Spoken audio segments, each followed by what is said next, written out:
1694. Inglaterra está en guerra con Francia. Y está perdiendo. La flota inglesa ha sido destrozada en la batalla de Beachy Head. El ejército necesita hombres, armas, barcos. Pero el rey Guillermo III no tiene dinero. Ha subido impuestos. Ha pedido prestado a todos los que podía. Y no es suficiente. Entonces un comerciante escocés llamado William Paterson le propone un trato. Cread un banco, le dice Paterson. Un banco nuevo. Dejad que los ciudadanos inviertan en él 1.200.000 libras. Ese dinero va al gobierno para financiar la guerra. A cambio, el gobierno paga al banco un 8% de interés anual. Y el banco tiene permiso para emitir billetes. El gobierno consigue dinero para la guerra. Los inversores obtienen un rendimiento garantizado por el Estado. Y el banco obtiene el privilegio de emitir billetes, es decir, de crear dinero. El 27 de julio de 1694, la reina María firmó la Carta Real. Nació el Banco de Inglaterra. Y con él, nació una idea que cambiaría el mundo, el Banco Central. En los episodios anteriores hemos visto cómo la banca evolucionó desde los templos hasta los orfebres, y cómo los bancos comerciales descubrieron que podían crear dinero a través de préstamos. Pero un sistema donde cada banco crea dinero por su cuenta tiene un problema evidente. ¿Quién supervisa? ¿Quién pone límites? ¿Y qué pasa cuando un banco se queda sin liquidez, cuando necesita dinero urgentemente y nadie se lo presta? La respuesta a esas preguntas es el Banco Central. Y su historia empieza con una guerra, un rey desesperado y un comerciante con una idea. El Banco de Inglaterra no fue creado para ser un banco central. Fue creado para resolver un problema concreto, financiar la guerra de los 9 años contra la Francia de Luis XIV. El mecanismo era ingenioso. Un grupo de inversores, comerciantes, nobles, incluso el propio rey y la reina, aportaron 1.200.000 libras. Ese dinero se prestó al gobierno al 8% anual de interés. A cambio, los inversores se convirtieron en accionistas de una nueva entidad, la Gobernadora y Compañía del Banco de Inglaterra. Y lo crucial, el banco recibió el derecho de emitir billetes. Podía imprimir papel que la gente aceptaría como dinero, respaldado, en teoría, por la deuda del gobierno. Es un acuerdo que beneficiaba a ambas partes. El gobierno conseguía financiación. El banco conseguía el monopolio de crear dinero en forma de billetes. ¿Os suena familiar? Es esencialmente la misma estructura que existe hoy. Los gobiernos emiten deuda. Los bancos centrales participan en los mercados de esa deuda. Y la moneda, la libra, el euro, el dólar, está respaldada, en última instancia, por la confianza en el Estado y en las instituciones que gestionan el dinero. Todo empezó con una guerra. Y con un trato entre un rey sin dinero y un grupo de inversores que vieron una oportunidad. El Banco de Inglaterra de 1694 no se parecía en nada al que existe hoy. Era un banco privado. Tenía accionistas. Buscaba beneficios. Y competía con otros bancos. Su transformación en un verdadero banco central fue gradual. Llevó más de 2 siglos. En el siglo XVIII, el banco fue adquiriendo funciones cada vez más públicas. Se convirtió en el banco del gobierno, gestionaba la deuda pública, recaudaba impuestos, pagaba a los funcionarios. Otros bancos empezaron a depositar sus reservas en el Banco de Inglaterra, por seguridad y por conveniencia. Poco a poco, se convirtió en el banquero de los banqueros. A principios del siglo XIX, las crisis financieras obligaron al banco a intervenir repetidamente para rescatar a bancos en problemas. Cada crisis hacía más evidente que alguien necesitaba actuar como red de seguridad del sistema. Y el Banco de Inglaterra, por su tamaño y su relación con el gobierno, era el candidato natural. Pero la gran transformación intelectual vino de un periodista. Walter Bagehot era el editor de The Economist, la revista que sigue publicándose hoy. En 1873 publicó un libro llamado Lombard Street, por la calle de Londres donde se concentraban los bancos, que cambió para siempre la teoría de la banca central. Bagehot observó las crisis financieras del siglo XIX y formuló una regla que sigue siendo la base de la actuación de los bancos centrales en emergencias. La regla dice así: en una crisis de liquidez, el Banco Central debe prestar libremente, a un tipo de interés alto, contra buenas garantías. 3 condiciones. 3 principios. Prestar libremente significa que el Banco Central no debe racionar el crédito durante una crisis. Si los bancos necesitan dinero, el Banco Central debe proporcionarlo en cantidades suficientes para detener el pánico. A un tipo de interés alto, lo que Bagehot llamaba un tipo muy alto, sirve para 2 cosas. Primero, disuade a los bancos de pedir prestado por precaución innecesaria.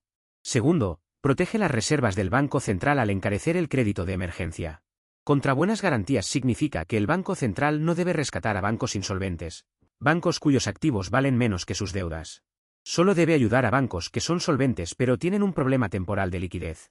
La diferencia es crucial. Un banco ilíquido tiene activos buenos pero no puede venderlos rápido. Un banco insolvente tiene activos malos. El primero merece ayuda. El segundo, no. Es una distinción que suena fácil en teoría y es extremadamente difícil en la práctica. En medio de una crisis, ¿cómo distingues un banco ilíquido de uno insolvente? A menudo, no puedes. Y esa ambigüedad ha generado debates interminables y rescates controvertidos a lo largo de 150 años. El Banco de Inglaterra fue el primer banco central moderno, pero no el único. Su modelo se exportó, con variaciones, a todo el mundo.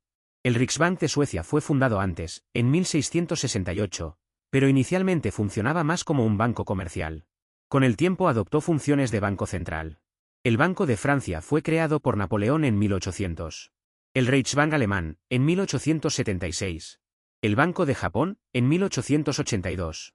El Banco de España, en 1856. Todos seguían, con variaciones, el modelo británico, una institución que emite moneda, actúa como banquero del gobierno, supervisa al sistema bancario, en tiempos de crisis, presta como último recurso. Pero había un país grande y poderoso que se resistió durante más de un siglo a crear un banco central. Un país donde la desconfianza hacia el poder centralizado era casi un artículo de fe. Estados Unidos. Para cuando América decidió crear su banco central, hicieron falta un pánico financiero devastador, un banquero multimillonario que actuó como banco central privado, y una reunión secreta en una isla de Georgia.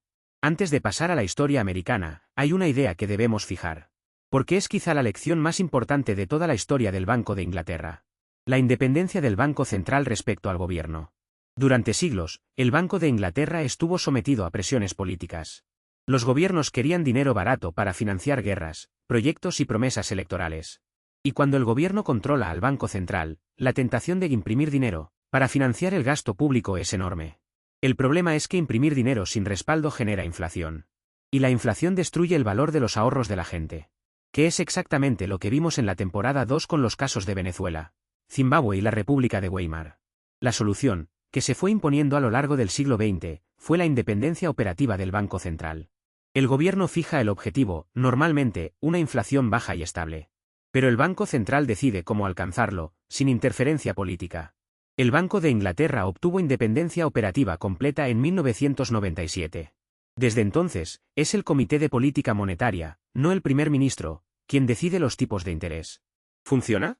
Los datos sugieren que sí. Los países con bancos centrales independientes tienden a tener inflaciones más bajas y economías más estables. Pero como vimos en la temporada 2, cuando esa independencia se viola, Venezuela, Argentina, Turquía, las consecuencias pueden ser devastadoras. ¿Por qué debería importarnos la historia de un banco fundado hace más de 300 años al otro lado del Canal de La Mancha? Porque el Banco de Inglaterra inventó el modelo que gobierna vuestro dinero. El Banco Central Europeo, que gestiona el euro, sigue los mismos principios: emisión de moneda, supervisión bancaria, prestamista de último recurso, independencia operativa. Cuando el BCE decide subir los tipos de interés, como hizo entre 2022 y 2023, vuestra hipoteca se encarece. Cuando los baja, se abarata. Esa decisión la toma un comité de personas que no habéis elegido, siguiendo una lógica que se remonta a Bagehot y a la fundación del Banco de Inglaterra. No es una conspiración. Es un diseño institucional. Un diseño que dice: las decisiones sobre el dinero son demasiado importantes para dejárselas a los políticos que necesitan ganar elecciones cada 4 años. Podéis estar de acuerdo con ese diseño o no. Pero entenderlo es fundamental. Porque afecta a vuestra hipoteca, a vuestro empleo, al precio de la comida y a la estabilidad de vuestros ahorros. Cada día. 5 ideas clave de este episodio. Primera, el Banco de Inglaterra fue fundado en 1694 para financiar la guerra de Guillermo III contra Francia. Un grupo de inversores prestó 1.200.000 libras al gobierno a cambio de poder emitir billetes. Segunda, empezó como un banco privado y tardó más de 250 años en convertirse en el banco central que conocemos hoy, una institución pública que emite moneda, supervisa bancos y actúa como prestamista de último recurso. Tercer, Walter Bagehot formuló en 1873 la regla de oro de los bancos centrales: en una crisis, prestar libremente, a tipo alto, contra buenas garantías. Cuarto, el modelo del Banco de Inglaterra se exportó al mundo entero. El BCE, el Banco de Japón y la mayoría de los bancos centrales siguen principios similares. Quinto, la independencia del Banco Central respecto al gobierno es la lección más importante. Los países donde el Banco Central es independiente tienden a tener economías más estables. Cuando esa independencia se viola, la inflación suele dispararse. Inglaterra creó el primer banco central moderno en el siglo XVII. Pero durante más de 100 años, Estados Unidos se negó a tener uno. Desconfiaban del poder centralizado. Desconfiaban de los banqueros. Desconfiaban de cualquier institución que pudiera controlar el dinero del país. Hasta que en 1907, el sistema financiero americano colapsó. Y un solo hombre, el banquero más rico de América, tuvo que salvar al país de su bolsillo. Después de eso, incluso los más escépticos aceptaron que hacía falta algo. Pero lo diseñaron en secreto. 6 hombres en un vagón de tren. Una isla privada en la costa de Georgia. Y un plan que cambiaría la economía mundial. La Fed y la reunión secreta en Jekyll Island. Eso es lo que viene.